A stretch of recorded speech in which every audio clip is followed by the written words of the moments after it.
you, Ed. Thank you, Henry.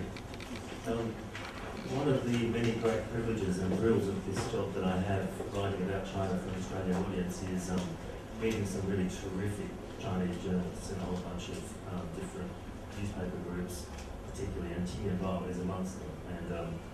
And I must say that if I want to know about what really happened in the Hong Kong new case, I have to read the Bao. Or what some Chinese leaders really think about Goldman Sachs, I have to read the Bao.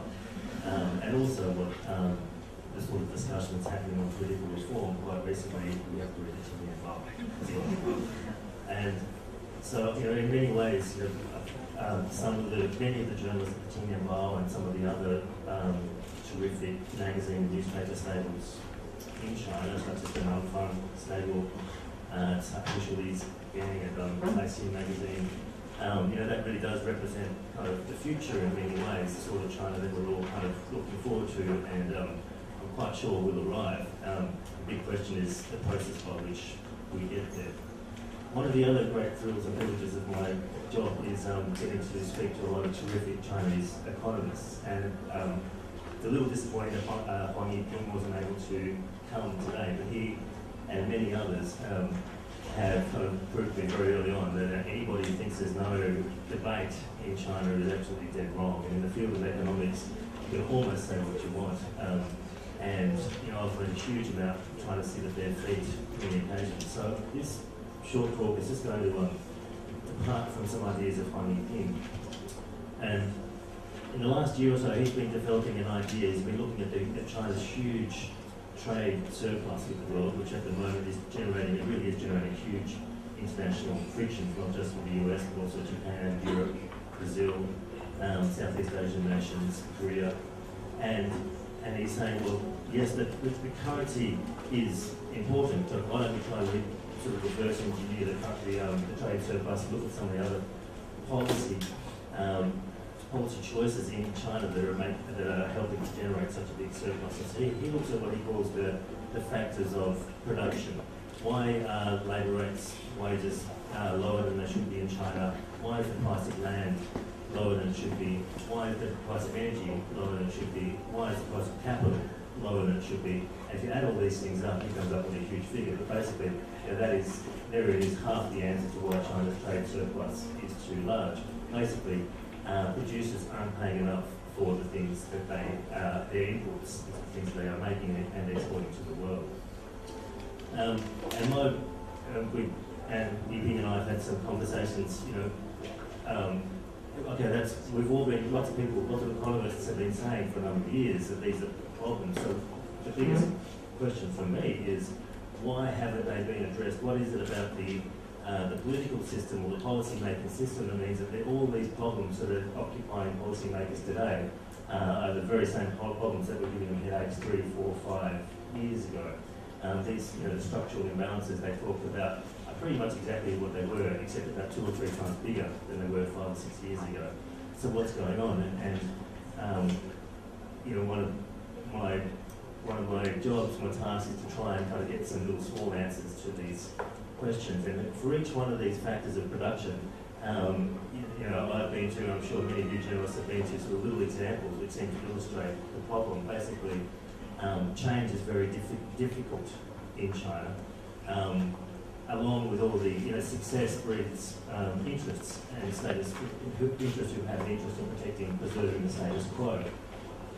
And lots of newspaper articles talk about the problem of interest, but they never quite say who they are or what they are. And this is one of the questions that I've been trying to disentangle in my head, and I look forward to somebody giving me some of the answers later on. But I want to give you one little example. We all a lot of economists sort of say, if only the state would get out of the way and allow the private sector to do what it does best and become more efficient, particularly in services, but also in heavy industry and various other sectors. And one example I thought was quite shocking to me, but it might be illustrative.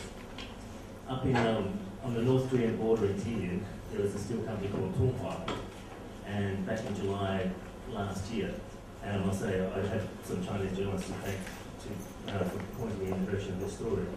Back in July last year, there was a company called General, a very successful private steel maker, And the Jilin provincial government, and really everybody in senior positions of the Jilin provincial government, had invited General in to transform this steel mill. It was a terrible steel mill. It produced what customers didn't want, hugely inefficient, massive corruption problems, to the point that there was 70 scrap metal recycling kind of offshoot plants on the outskirts of the steel mill, basically reselling the scrap metal that Tonghua had bought, through these kind of back channels. So it was a basket case. It was dragging the whole regional economy down. It's not a small enterprise, producing something like 7 million tonnes of steel every year. I don't know what Australia produces, but it's not much more than that. So General was invited in to fix it up. Now, the General was run by a billionaire who many of you know, called Zhang Zhixiang, and he sent in his right-hand man, a guy called Chen Guojun, to sort it out. And while they were negotiating with the government, the local government was proving to be a difficult negotiation partner. It was their officials who were intertwined with the steel mill who were holding up some of this privatisation process. And the story that we read in Xinhua, and then I must say very quickly, in most of the foreign language press, AFP, AP, Reuters, was that while these negotiations were taking place, a huge spontaneous riot took place amongst the workers, and there were figures of Xinhua said 1,000, some people said 10,000 workers were rioting to stop the privatisation of this steel mill. And it all kind of had its own internal logic. Apparently, reportedly, Chen had told the workers on that afternoon of the protests that 25 out of 30,000 of them were going to lose their jobs. By them, they'd all be gone within 3 days. And the general narrative was, well, of course these workers would be angry, and of course they were thrown out the window, and of course he would lose his life in that way. There was an incident, a very senior manager was thrown out the window, he was killed, and the narrative was the workers just got angry. Now, talking to people who have investigated this case and some people involved in that transaction, there is an alternative narrative here, and that is simply that that little county government on the North Korean border was basically impervious to whatever the provincial government told them to do. They knew that they were going to lose a huge amount of great income, a huge amount of power, if they allowed the privatisation to take place. And there are some people who have investigated this case and some people involved in that transaction. There is an alternative narrative here, and that is simply that that little county government on the North Korean border was basically impervious to whatever the provincial government told them to do. They knew that they were going to lose a huge amount of great income, a huge amount of power, if they allowed the privatisation to take place.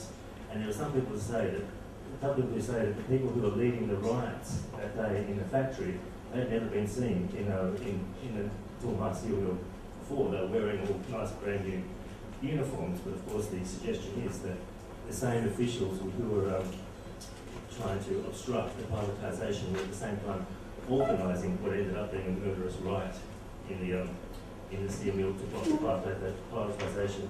Sure enough, at 10 o'clock that night, the provincial government of Jilin had an announcement saying the privatisation is not going to go ahead after all, and so it was all scrapped. And 1 year later, Shogun, a state-owned mill, gets to kind of come in and play the same role. Now that was a big eye-opener for me. I thought, man, this is just a little county on the North Korean border, an obvious basket case, and even that was too difficult to reform. Even that was too difficult for the whole of the provincial government to sort out.